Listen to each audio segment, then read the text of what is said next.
We are amusing ourselves to death. Video, TV, movies, music, podcasts, and on top of that, constant notifications. They're all flooding in. We are always being stimulated, and as a result, it is killing our ability to focus. And this isn't just something that we've noticed about ourselves.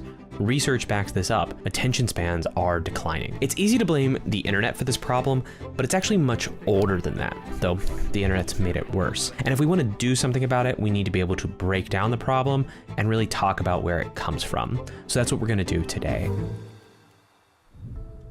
So I'm breaking this problem down into 3 parts, and it all begins with a shift from books to television. So in the 1980s, Neil Postman wrote the book Amusing Ourselves to Death, and he was primarily interested in the cultural effects of a shift from using the written word as our primary way to transfer information to a shift towards mass media, and in particular, television. The invention of the printing press changed the world. Suddenly, mass communication was possible on a scale that had previously always been impossible. And this is how new and radical ideas were able to so quickly spread.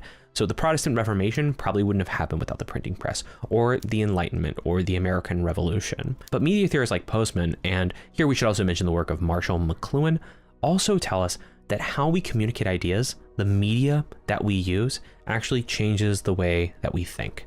McLuhan's favorite phrase here was, "The medium is the message." So Postman uses early American culture as an example of what he calls the typographic mind. This is a mind that has been shaped primarily through consuming books.